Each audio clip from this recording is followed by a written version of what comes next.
Pembatalan kenaikan UKT tahun ini banyak disebut sebagai kebijakan asal semua tenang.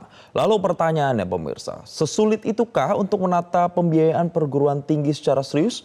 Dan untuk membahasnya sudah bergabung bersama kami Ketua Komisi 10 DPR RI Syaiful Huda dan pengamat pendidikan sekaligus Guru Besar Ilmu Politik Universitas Pendidikan Indonesia Cecep Darmawan. Selamat pagi Pak Syaiful Huda, selamat pagi Pak Cecep Darmawan. Selamat pagi, Bung Jason. Sehat selalu. Baik. Pagi. Baik, terima kasih Bapak-Bapak telah bergabung bersama kami di Selamat Pagi Indonesia. Saya mau langsung saja ke Pak Syaiful Huda. Kita tahu bahwa pemerintah ini sudah membatalkan kenaikan UKT, tapi ini belum dicabut Permendikbudristeknya. Kalau menurut Anda, pembatalan kenaikan UKT ini apakah sudah menyelesaikan masalah, Pak Syaiful?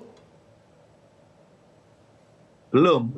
Pada jangka pendek sebagai respon atas protes mahasiswa, saya kira kita apresiasi, tapi saya setuju cara pandangnya terkait dengan UKT ini dan terkait dengan pembiayaan perguruan tinggi, saya kira sudah harus dikelirkan dari sekarang.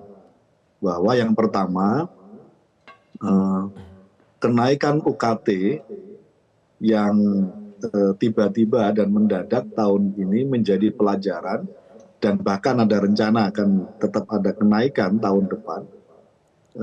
Ini menjadi pelajaran bahwa pemerintah jujur harus diakui abai dalam ini Kemendikbud yang sudah meng-ACC atau menyetujui kenaikan UKT yang sudah disodorkan oleh para rektor-rektor kita di seluruh Indonesia.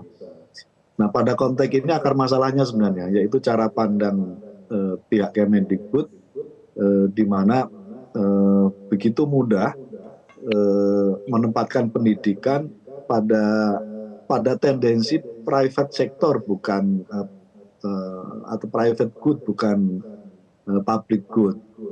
Ini yang saya sering kali kritik.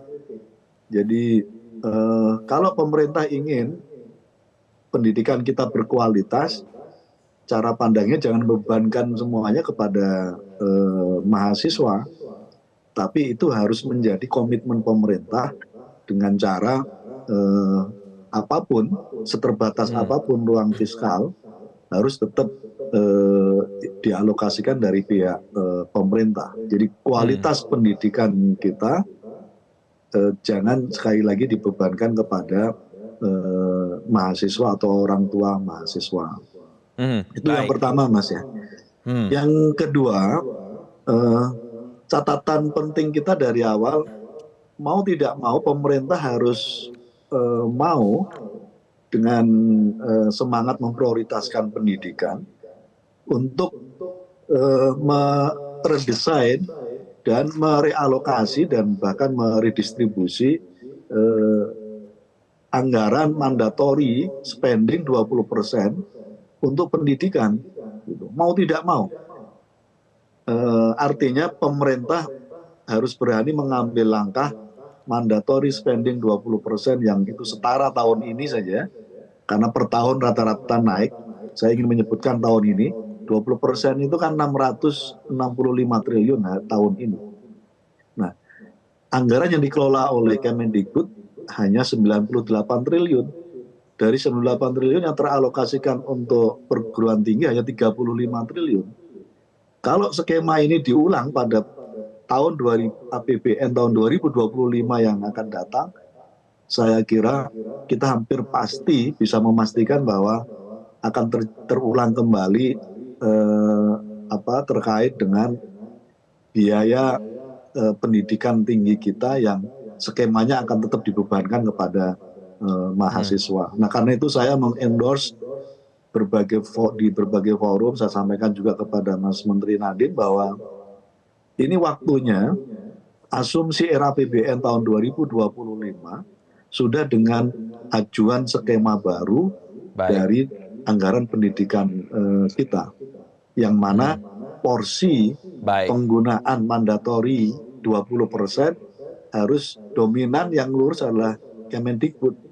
Bukan berserak ke semua kelembagaan kementerian dan menjadi alokasi yang lain. Alokasi 600 sekian triliun tadi yang kemudian harus dipertajam agar tidak membebani UKT-nya kepada para orang tua dan juga mahasiswa. Saya mau tanya ke Prof. Cecep sebelum sampai ke anggaran dan hal-hal detail lainnya. Apakah Anda juga sepakat dengan DPR bahwa ini kemudian tidak menuntaskan problematika terkait UKT, Prof. Cecep?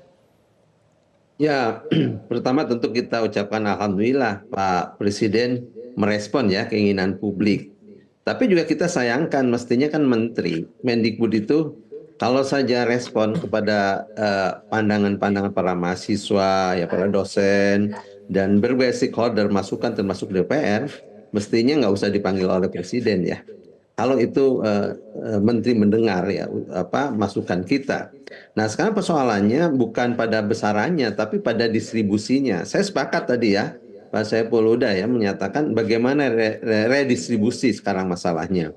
Tapi kan itu juga kontribusi DPR ya Kang Epul ya. Anggaran sekian-sekian DPR. Jadi ini harus di-arrange kembali antara pemerintah dan DPR.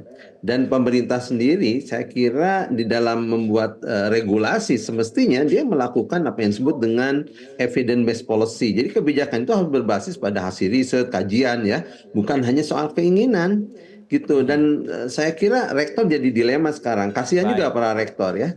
Karena dengan biaya yang seminimal mungkin itu dari APBN, nah kemudian rektor harus menjalankan biaya operasional perguruan tinggi. Sementara kenaikan UKT juga tidak boleh naik. Ya tentu bagi rektor-rektor dan sumber daya di perguruan tinggi yang memiliki kapasitas kapabilitas yang hebat bisa melalui apa yang disebut income generating melalui berbagai hal ya. Hasil riset misalnya, inovasi gitu.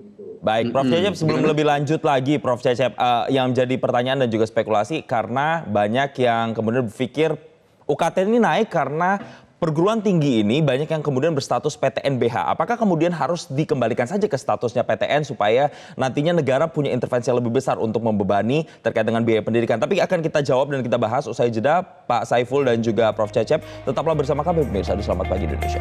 Jelajahi cara baru mendapatkan informasi. Download Metro TV Extend sekarang.